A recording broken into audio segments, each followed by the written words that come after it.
Hi there. Welcome back to the Mindset Check podcast. I'm your coach, Misha McKittrick. This is a podcast where we believe that as you take time for a mindset check, you have more power than you think you do, and where we also believe that you have the capacity to break down and understand how you feel and believe about life after death, and that changes the way you go through grief. How are you?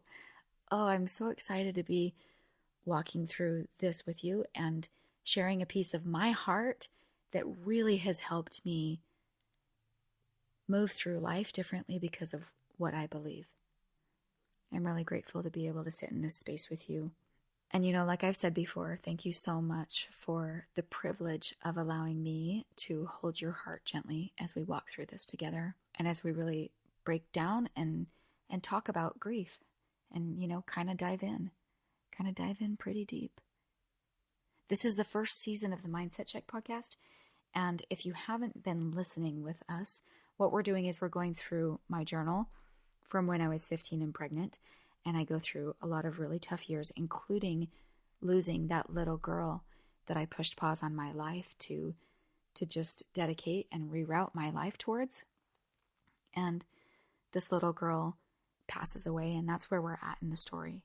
You are more than welcome to go back and listen to the story as it is given chronologically, or to jump in with us today as we are taking apart grief and really walking through parts of it that helped me in hopes they help you. As far as this entry goes, the only person that isn't completely explained is Mary, and she is Jesse's mom. With that said, we can jump right in. February 15th, 1995. Yesterday was Valentine's. I woke up to roses in a balloon and a card or two. It's beautiful. I made Jesse a candlelight dinner, and I gave him the shoes I bought him. I love him so much. Except, I don't like it when he's ornery, of course. He asked me to drive him to Milford and back today, and I didn't. I feel really bad, but I would drive over there and sit there the whole day, which would be kind of hard, and after he got off work, I would drive back with him. My Aunt Noni sent roses and flowers yesterday to me that said, quote, "Take one day at a time. Love, Aunt Noni." I thought that was nice. The missionaries came on Monday. We tried to get them to come on Sunday, but they were busy, and Mary was going to make reservations to stay in St. George, but something told her not to. So they came to the discussion, which worked out perfect. I'm still in shock. I'm just in awe about Taylee. I feel like in a few days I'll see her again. Some days I get really shaky, kind of. Usually when I'm alone. Like when I went to the health department. She asked me if I was still nursing, and I started to cry. And then filling out forms, I couldn't even think, how old am I? I know that all of this is happening for the right reasons, because so many things has told me it did. She was too perfect and didn't deserve to go through this life. It comforts me to think about where she is and that she's not getting hurt or sick. I'm grateful for this knowledge.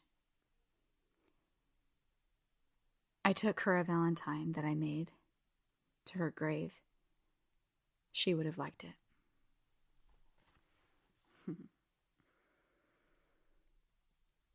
First, I just want to start out by applauding my Aunt Noni. Those flowers and just the most simple message, just to take note of anytime you know of someone who's going through something big in their life, just a small message and a gesture. And it meant so much to me. I wrote in my journal that I thought it was nice, but I can remember, like in my mind, in my memory, she actually sent them like 6 months later, but obviously it was like almost a month later. And, I think it was just at that point where when you experience something big like a death and, you have a funeral and there's a lot of things that pour in. There's a lot of people who think about you and send, like, it feels like you're in a flower shop, in your home, because there's so many arrangements and it's incredible. And there's a certain point when those things die off. And they, people have to go back to life, and that's okay. But for you, it feels strange. It feels strange. And so when my Aunt Noni sent me that arrangement, it really just meant so much because it came after. And so I would say, just remember that if you're ever on the outskirts of something that goes down and you think, oh, well, I'm not going to do it. I didn't get it to him in time. Still do it. Still do it, because especially the ones that seem to trickle in after, they mean a lot, and my Aunt Noni was completely, supportive, but it was just, I think she just knew that it was at that time that maybe I would need a lift or a reminder. So it was super precious. And that little theme of take one day at a time propelled me. Like, it meant that it was okay, that from day to day, no matter how I felt, that it was okay. That was okay. And my dad really taught me that also, that to just be authentic to my feelings, whatever I was feeling in the moment. And we'll talk about that a little bit more in depth in a couple of episodes, but permission to feel how you feel as you're going through grief is vital, and it's important to recognize that. You give that to yourself. You are the one who gives yourself that permission. I was talking with a really good friend this week. Her name's Jenna. And she was telling me that she felt like grief was the hardest emotion. Like, it was just so much for her. Like, grief was just overwhelming. And we had a really amazing conversation about that. Because I think that your response and your feelings toward grief says a lot about what you've allowed yourself to process and where you're at with all of it. And yes, it takes time. And yes, it is a process. So let's break this down and let's talk about it. I want to start, we're going to come back to Jenna, but I want to start with this story, a response that I found that was a woman. She was just saying, my friend just died and I don't know what to do. And she got a lot of different responses from people in her life. And one of them came from an old man that wrote an incredible comment to her. And this was the comment. All right, here goes. I'm old. What that means is that I've survived so far. And a lot of people I've known and loved did not. I've lost friends, best friends, acquaintances, coworkers, grandparents, mom, relatives, teachers, mentors, students, neighbors, and a host of other folks. I have no children.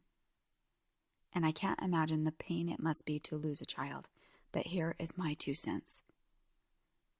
I wish I could say that you get used to people dying. I never did. I don't want to. It tears a hole through me whenever someone I love dies, no matter the circumstances.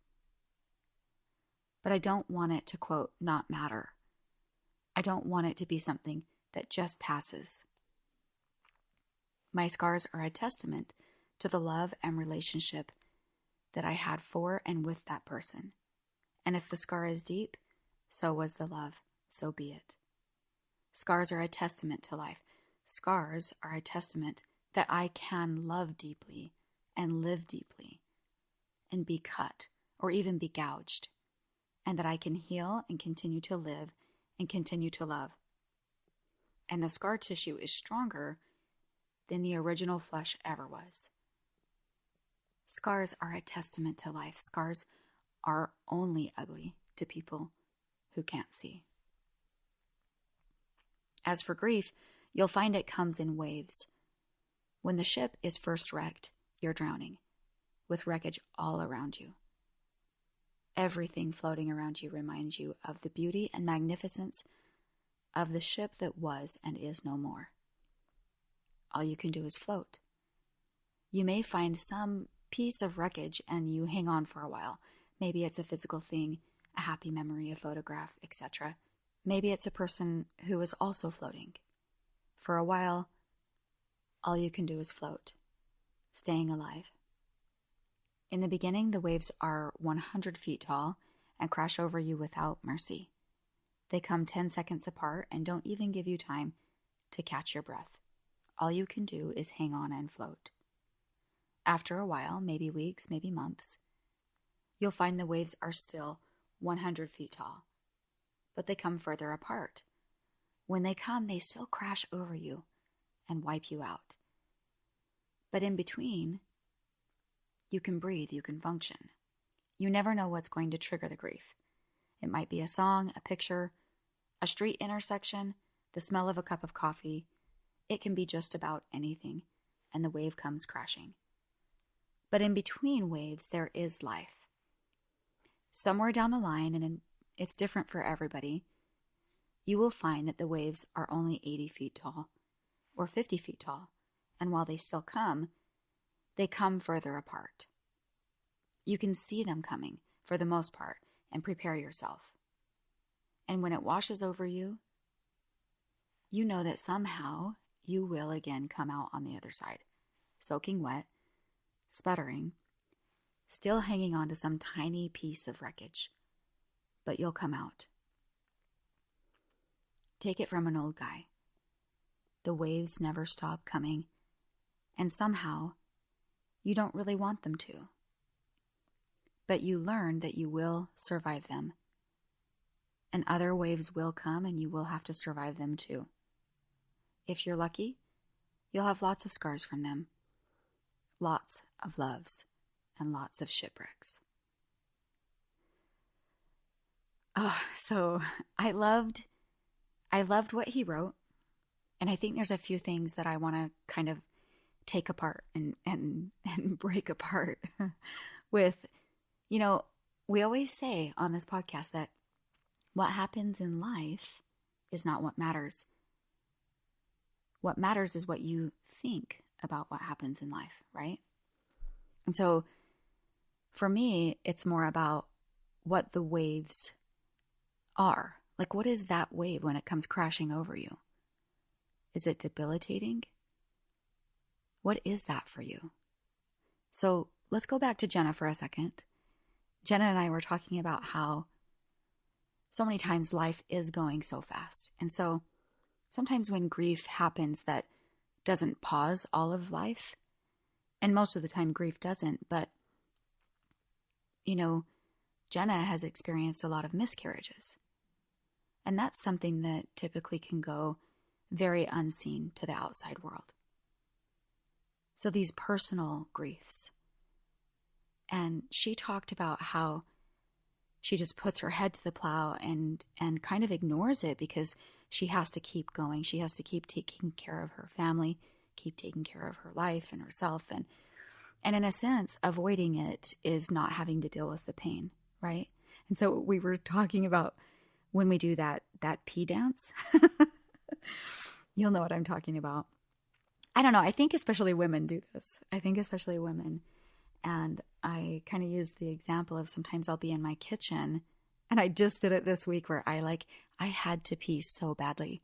But for whatever reason in my mind, I was like, okay, I just have to open this package and quickly, I'm making dinner and I'm like, okay, just, and then I stopped for a minute and I was like, what are you doing? it will take me like 5 seconds to go in the other room and use the restroom and come back to exactly what I'm doing. What am I doing?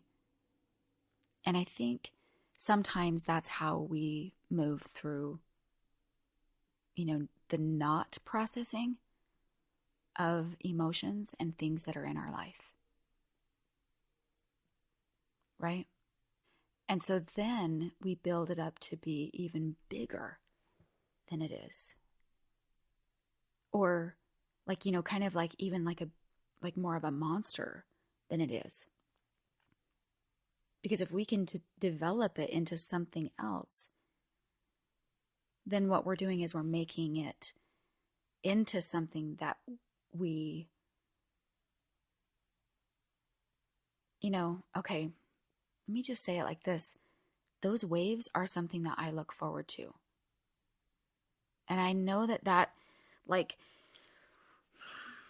I know that is hard to hear for some people. But the reason why is because those are the things that remind me of her. And if I never felt those waves, then in essence, I would not be feeling her. And to me, that's more sad than feeling sad that she's not here.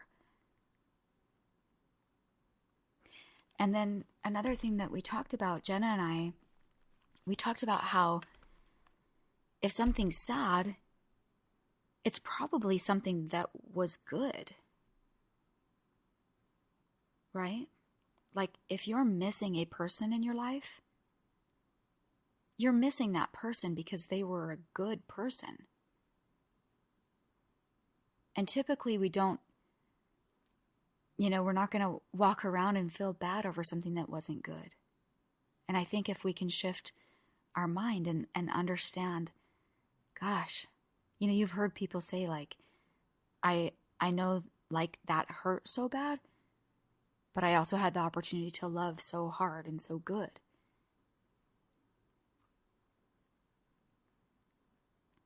And when I really break that apart and you think about how all of the people that we surround ourselves with in life, all of those people we become a piece of. So if we're surrounding ourselves with people who are, good for us or a good influence on us, like I think of my girlfriend, Megan, who is one of the most compassionate people around, and she inspires that in me. When I think about my girlfriend, Penny, she is extremely patient in so many aspects of life. And when I'm with her, she inspires that in me. And so if we think of these waves coming up as ways to remember our people in our life, and even sometimes, Jenna and I broke this down really hardcore about her miscarriages, because in a miscarriage, there's the grief of what could have been or what would have been. And then there's all of these different layers of what we believe about that miscarried child. And we revert to last week and asking why. Remember we talked about the difference between being a whyner, WHYNERS, and asking why. And when we can really dive in and ask why, we receive a bigger picture. We receive something that's better to replace the only negative that comes from these waves that crash on us. So if we open our eyes for just a little bit and try to look for the good thing that influenced us or that came into our life for whatever reason, then we can see that it's allowing us to build, right? So in the example of I'm missing a person, what's the best characteristic about that person that you're being reminded of? What is it that you love about them?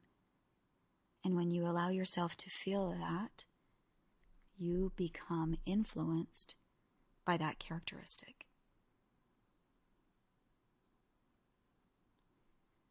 The good from the ones that we've lost can inspire the same thing in us if we let it. If we stop doing the pee dance long enough to take care of ourselves.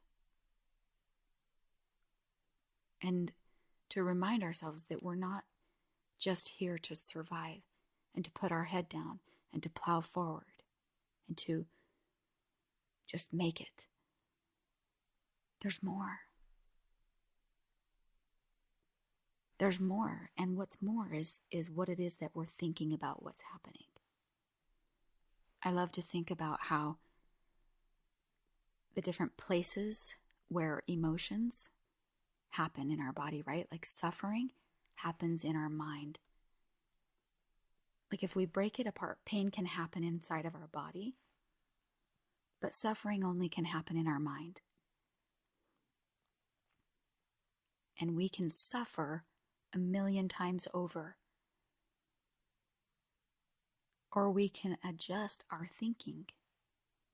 We can adjust that. And we can choose to see it differently. I love adjusting the idea of what a wave is when it comes crashing. Because I believe that we can learn to welcome the wave. That when it comes, emotion and all,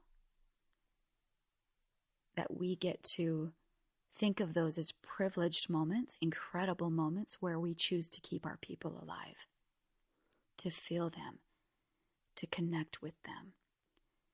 Or if it's not a person, to actually process that pain, to allow it to move through your body. When we push it down and we choose not to feel it, we're teaching our body not to feel. We're teaching our body that it's okay to be numb and not to respond to life. So I had this happen, and you'll see in my journal there's lots of times where I cry after this, and then there's a period where I'm experiencing things years later, realizing that for some reason sad things will happen and I'm not crying. I'm not crying. Like I had become numb. Like I still could feel something, but it was distant. It was like it was muted. And I think sometimes we have a way of protecting ourselves so that we can move through, not get too attached because we maybe don't want to feel that pain again.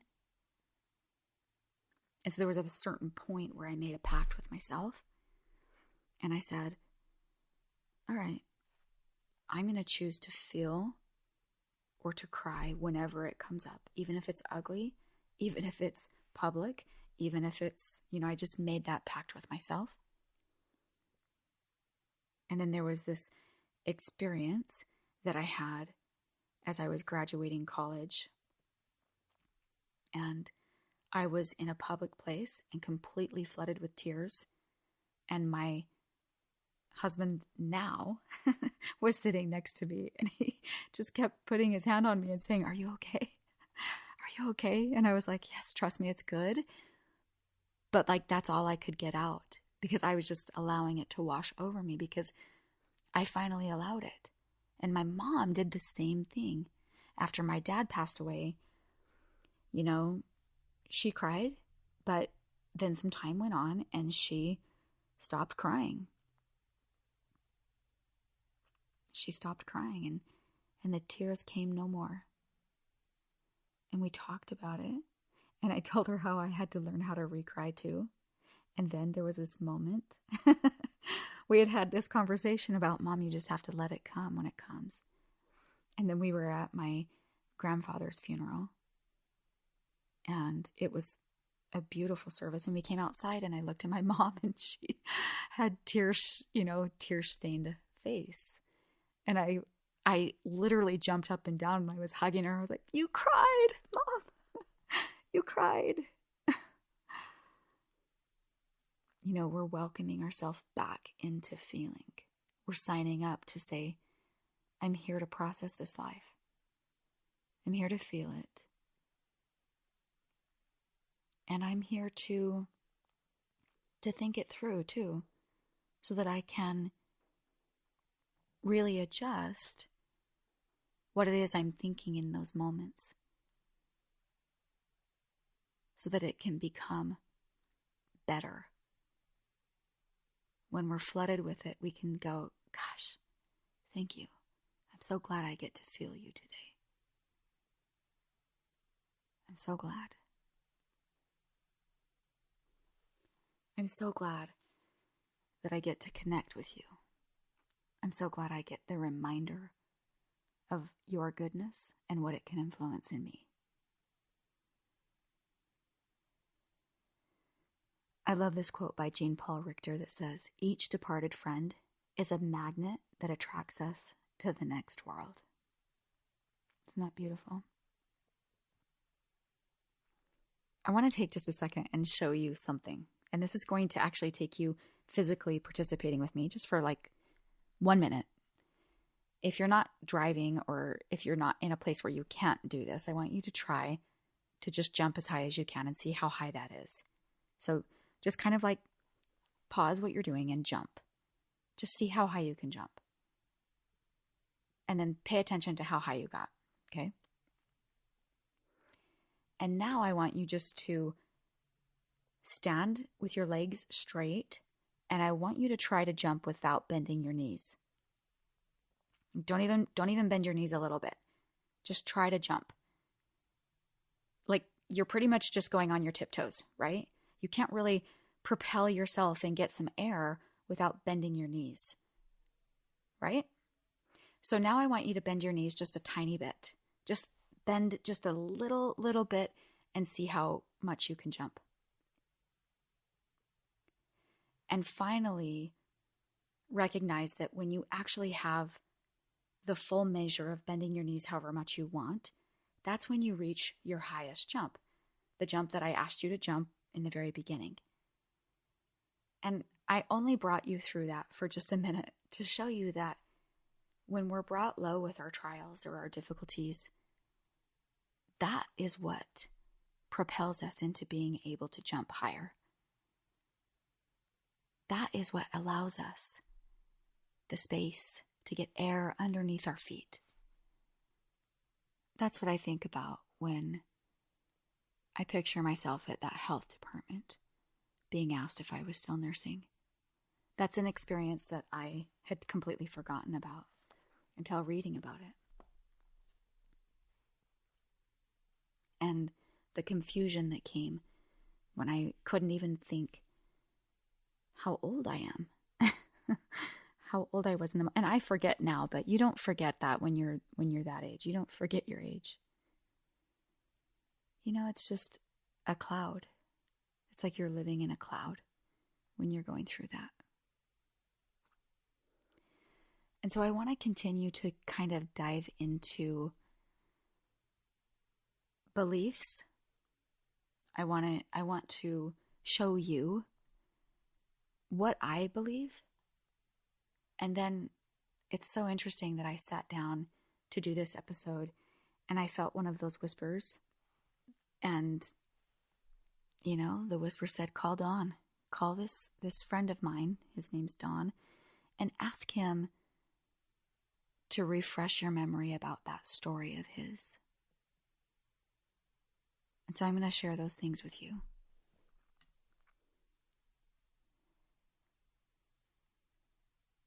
My friend Dawn shared this story with me years ago, and I remember I had this image flash in my mind as I was starting to record this episode. Dawn, at the time, was a very educated person, and especially in the field of science. He had a wife and a family, multiple children, and one of his sons and his daughter was in a car accident with his wife. The car accident was terrible. His wife was seriously injured, spent 2 weeks in the hospital. His son had minor injuries, and his daughter, who was 11 years old at the time, passed away in this accident. And I remember when he shared this story with me, he was explaining how his beliefs were that he was an agnostic, right? He didn't know. He had declared, like, I'm not real sure that God exists. I'm not really sure. He had been raised to believe in God. He had been raised in a home that was religious, and after seeking education and kind of developing his own questions, he decided to that he didn't really know and that he didn't have evidence. And so he fell on the side of life of being agnostic. And I remember when he told this story, he stood at the side of his daughter's grave and started thinking, I know this can't be the end. I know this cannot be the end, and I will never see her again. Like, that doesn't feel right in my heart, in my soul. And I think that's a really big part of experiencing the death of a loved one. It brings up those questions for us. I love Marianne Williamson says, something very beautiful happens to people when their world is fallen apart. A humility, a nobility, a higher intelligence emerges at just the point when our knees hit the floor. And that is what was happening to Don. Right? His world had fallen apart, and he refused to believe that that was the last time he would see his daughter. These are his words, he said. My agnostic point of view of no God and no life after death tormented me. After some time, I reached the conclusion that I couldn't go on living with these feelings and needed to do something to end my emotional suffering. So I made a choice. The choice was not to end my life. The choice was to either believe in God and life after death, or to continue not believing. I chose to give up being a non-believer. I chose to believe in God and believe in life after death. After making this choice, I was somewhat comforted concerning the death of my daughter. Just choosing to believe that she was still spiritually alive helped me to feel a little bit better. Although I still grieved for her, however, I didn't know and wanted to know for certain that there was life after death and that God really did exist. Don, in his story, continues to go on about how he experienced that, how he came to believe. I love how after simply making the choice to believe that his daughter still spiritually existed, that something felt better for him. And that is what I feel like I want to share with you as well, are my beliefs about where I think she is, about where I think, what I think my daughter is up to, what's she doing, and will I see her again? Those are the things I want to share with you. I think it's interesting that all of us are asked, right, this deepness when we go through grief, when we experience extreme loss. And we're asked to navigate those things. So I'm going to share with you also what felt right for me. one of the things that I loved from Don's story is he talked about how science is based on what's called empirical evidence. And it's evidence that's obtained through the senses, evidence that you can see, hear, or touch. The evidence must also be objective, meaning it's evidence that you and others can see, hear, and or touch. And he talks about how, coming from a science background, it's really difficult to gain empirical evidence about spiritual things. And then he talks about this, he gives more details about his road, but he says that he has this realization that his own feelings really are sensory evidence. It's sensory evidence of what the person is feeling, even though they're the only one that's feeling it. And he started to think through how that if he burns his finger on a hot stove, he feels real pain, even though nobody else can feel it.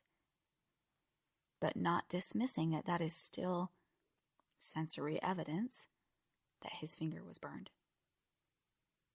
And so he decided that he could accept that his own feelings, his own personal feelings of pain or joy, that they're real sensory feelings, even if nobody else experienced those feelings. And that he should accept those feelings as evidence. Sensory evidence. I love being inspired by Don's story. There are many things that I have felt about my daughter and experiences I've had after she has passed with her that have been life-altering for me. I believe that I will be with her again, and knowing that changes everything for me. There was a moment where my dad and my Uncle Keith, after Taylee's funeral, we had a powwow. It's really so loving for me to look back on. You know, I was raised as a member of the Church of Jesus Christ of Latter-day Saints. And I knew the baseline, and you know that I was kind of floating, right, at the time, just kind of going through life. And they sat down with me and made sure that I knew what our religion had been taught about children who pass away. Because this is what changes it for me. And so that's why I'm sharing with you. If it helps you come to any conclusions on your own about what you think and feel, that's incredible. If it helps you understand that it's really important to get into a mindset or a mind space where you can be okay with what you believe about where they are. Then you become more comfortable continuing through your life. And sometimes, depending on what you do believe, you can feel actually quite glorious about where they are and what is really happening. So my dad and Uncle Keith sat down with me and they shared with me a quote that I hung on so tightly too.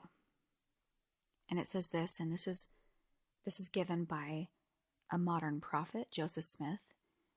He says, "I have meditated upon this subject and asked the question, why is it that infants, innocent children, are taken away from us?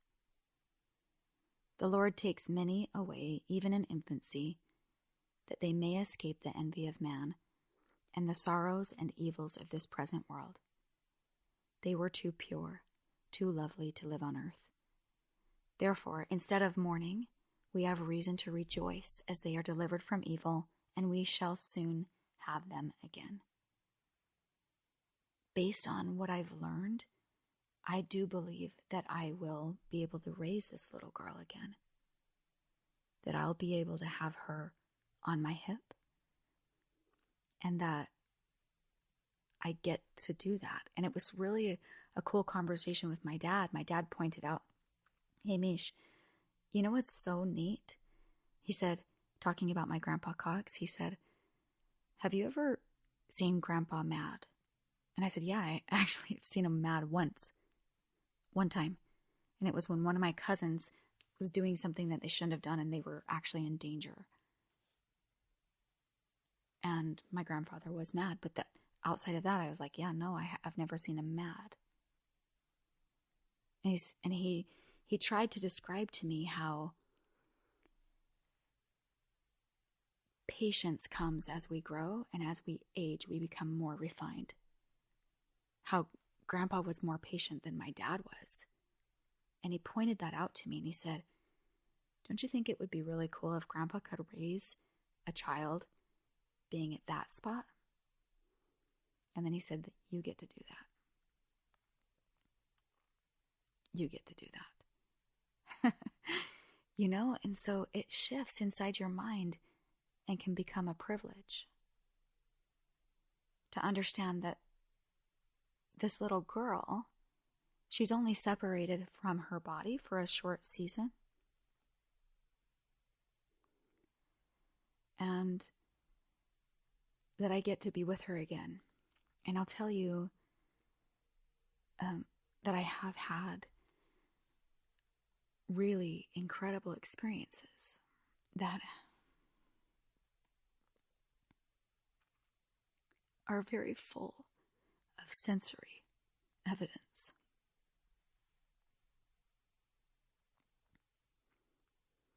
Where I've learned to not just believe that truth, but to know it.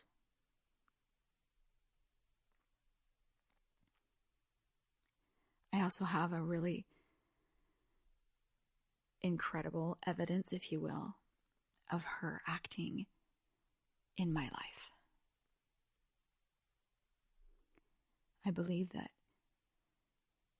it's an advantage that she is on the other side, fighting for me. That she shows up in ways that are unexplained and unexpected.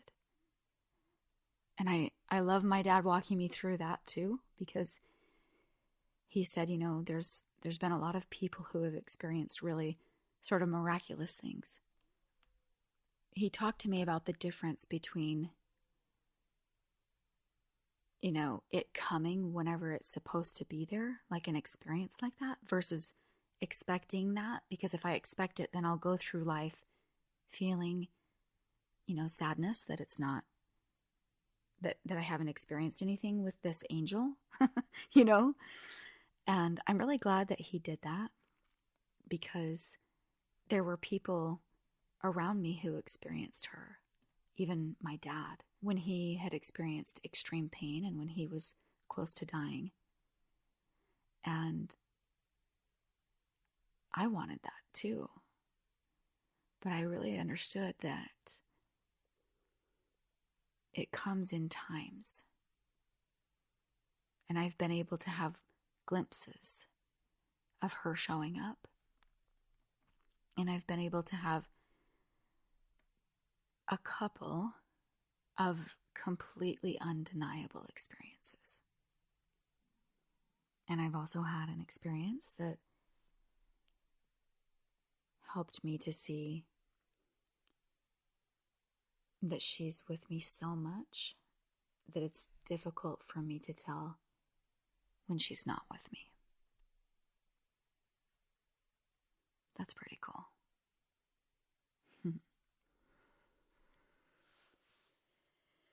And so I share this with you because maybe you're in a spot where it feels confusing.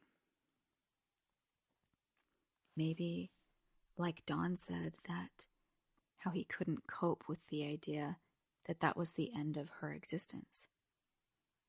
Maybe there's something more to your understanding that you can ask, that you can listen for the whisperings that we talk about so much, and that you can be directed. And maybe that belief will help you to think about those waves in a different way. Maybe they'll help inspire you to be the best part of what is being like a magnet and pulling you towards heaven. I do believe with my whole heart that you will be with them again. And in my opinion, knowing that changes everything about the way I think about losing her and about what's possible for the future. I truly am so grateful to carry that belief that they still participate in our lives, that she's on that side fighting for me on this side. I know it's difficult. I know it's difficult that you can't call them on a whim. I know the absence of affection and touch is really hard. But they really are still there. I love this quote that says, it's a tiny bit cheesy, but it says, I still love it. It says, those we love don't go away.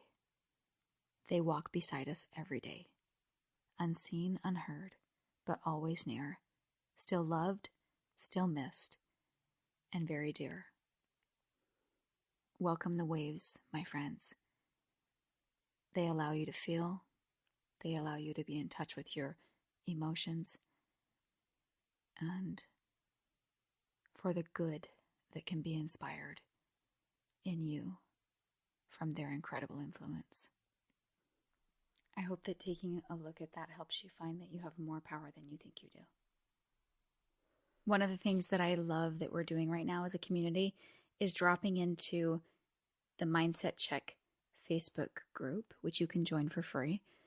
And we're having conversations in there.